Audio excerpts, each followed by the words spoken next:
Hola, ¿qué tal? Bienvenidos a este nuevo video sobre ParaView. En esta ocasión vamos a hablar sobre las vistas de renderizado o render views.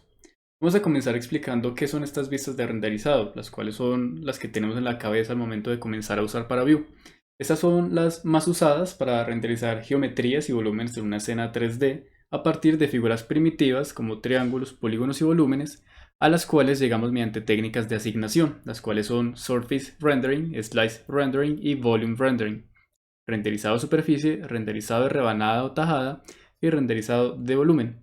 Cabe mencionar que no se puede visualizar información que no esté representada por una malla, pero sí se podría transformar la información que no lo sea mediante filtros hasta llegar a nubes de puntos. Vamos a mirar estas técnicas de asignación. Empezando por el Surface Rendering o renderizado de superficie. Es un renderizado el cual ocurre para una malla superficial dentro del conjunto de datos. Esta malla superficial será diferente según el tipo de dato que tengamos. Si tenemos una malla poligonal o un polygonal dataset, serán los mismos datos los que se tome para la malla superficial. Sin embargo, si tenemos una malla estructurada o no estructurada, se extraerá una malla para cada una de las caras y luego se renderizará juntándolas todas en una sola. También se puede presentar como una malla llena o delineada, según veremos más adelante. En el Slice Rendering tendremos que se realiza para mallas rectilíneas uniformes. Se genera una tajada ortogonal dentro del conjunto de datos, cuya posición podemos elegir nosotros mediante las propiedades de la vista de renderizado. Y el renderizado de volumen o Volume Rendering, el cual es el más pesado que tenemos en ParaView, este crea el renderizado estudiando toda la información a partir de funciones de transferencia de la intensidad del color y opacidad. Para mayor información respecto a estas funciones de transferencia y el manejo del Volume Rendering, se pueden dirigir al capítulo 10 de la guía de ParaView Guide. Nos encontramos acá en ParaView con una pantalla inicial, la cual es la que siempre vemos al momento de abrir ParaView. Por defecto tendremos la vista de renderizado, como mencionaba en el video anterior, por si no lo han visto. Y recordemos entonces que podemos crear una nueva ventana y aquí obtendremos todas las diferentes vistas que podemos tener. En este caso pues tendríamos una vista de renderizado, una render view. Esta render view, si quisiéramos, podríamos convertirla a otro tipo de vista siempre y cuando los datos sean compatibles, parándonos en este título que tenemos acá, render view 1, dándole clic derecho y la opción Convert to, convertir a, en la cual podemos ver todas las diferentes opciones que tendríamos si los datos son compatibles. Si los datos no son compatibles, nos aparecerá un mensaje o se nos indicará poniendo este ojo cerrado. Además, en esta vista de renderizado podemos ver que estamos trabajando con una geometría en 3D.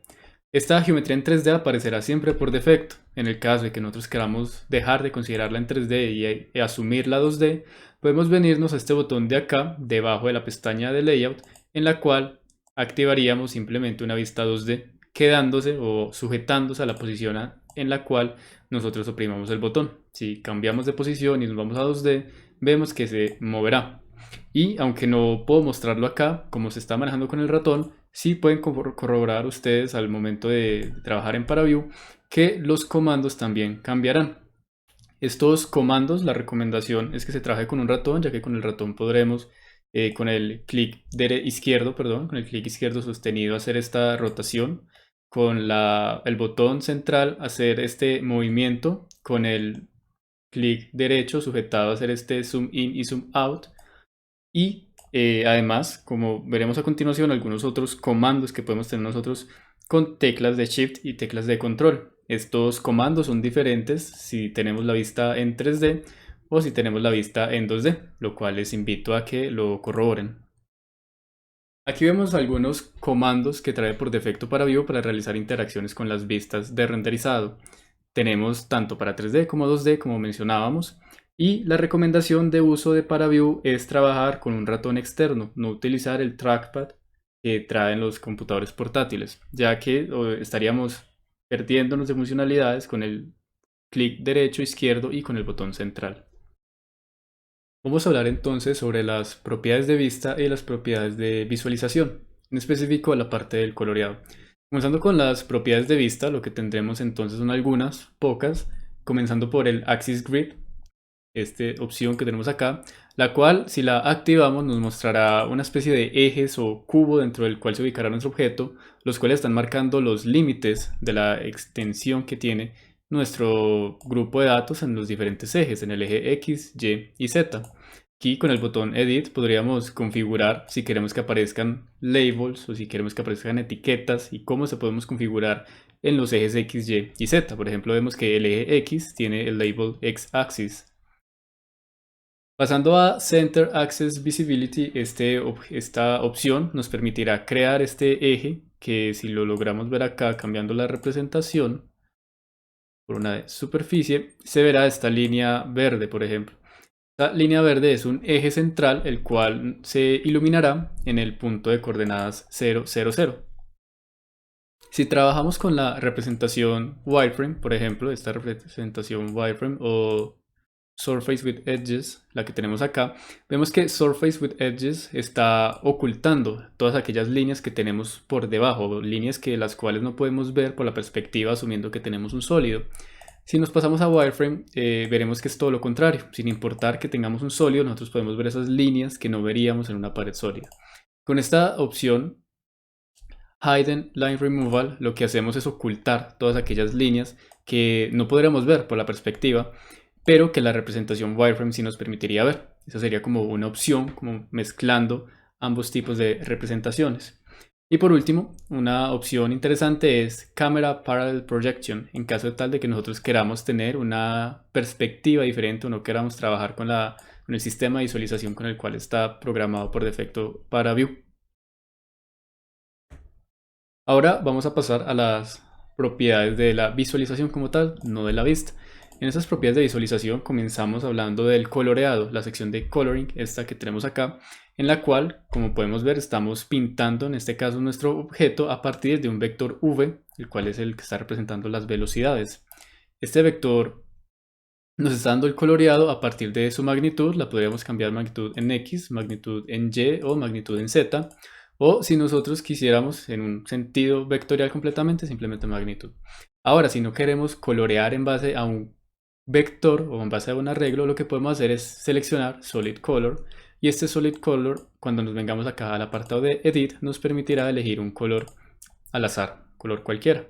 Si nos paramos nuevamente en un vector y volvemos al menú de Edit, lo que encontraremos será un menú en el cual podremos hacer una modificación de los colores, hacer un recorte o un cutoff, como les muestro en este video que les dejo por acá mencionado. Y bueno, son diferentes opciones con las cuales podríamos trabajar la parte del coloreado. Hay que mencionar que de elegirse un arreglo para determinar el coloreado, este ajuste se hará mediante una función de transferencia, las cuales mencionábamos también en la parte del renderizado por volúmenes. Y se realiza si y solo si este arreglo es de caracteres flotantes o dobles con 2, 3 o 4 entradas. Ahora, siguiendo con la sección del styling o el estilo, encontramos lo que es este menú de opacity o opacidad para modificar la opacidad de los colores. Se recomienda mantener esta opacidad en 1, ya que por un lado incrementa el gasto computacional si hacemos una modificación de estos colores, ya que tiene que reprogramar las luces y demás, y también porque nos llevaría a errores de interpretación. Si por ejemplo estamos trabajando en una superficie, pues los colores ya no serían los tenues o no serían los colores reales que nosotros estamos percibiendo acá con esta escala de magnitudes. Por lo tanto, se podría prestar para errores de interpretación. Por último, que mencionaremos acá, bueno, también tenemos el menú de Lighting para iluminaciones y tenemos este menú de Transforming en el cual podemos modificar geometrías de la información con fines visuales sin hacer cambios internos. Esta podríamos hacer una traslación de la geometría, moverla de un punto a otro, reescalarla, reorientarla o modificar su origen. Como menciono, esto sería simplemente para fines de visualización, sin embargo nos estaría alterando el conjunto de datos iniciales. Ahora vamos a hablar sobre las diferentes formas en las cuales podemos hacer la representación de nuestro grupo de datos. Ya hemos hablado de algunas, sin embargo acá las tenemos todas en conjunto, comenzando por lo que sería la representación de Surface. Tenemos acá Point Gaussian, Featured Edges, etc. Estas vamos a pasar entonces a explicarlas de manera un poco más detallada. Expliquemos entonces las diferentes formas en las cuales podemos representar la información en la vista de renderizado. Comenzando por el outline, tenemos que se muestra una caja o ejes que envuelven lo que sería el objeto.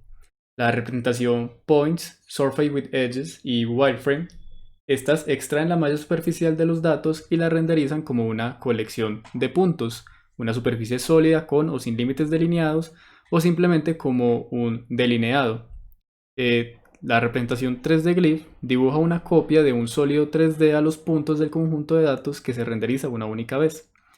Point Gaussian lo que hace es lo mismo que el 3D Glyph, pero dibujando una única figura en 2D. Y aquí vamos a hacer dos menciones importantes. La primera es que se recomienda usar la representación 3D Glyph en lugar del filtro Glyph, ya que se gasta menos máquina mediante una técnica de graficación llamada instancia geométrica. También se recomienda no trabajar con renderizados de información translúcida, ya que se incrementa el gasto computacional. También es preferible no bajar la opacidad de 1. Vamos a ver entonces qué es esto de la instancia geométrica. La instancia geométrica es simplemente una técnica de renderizado en la cual múltiples copias de un mismo objeto o malla se renderizan en una sola vez.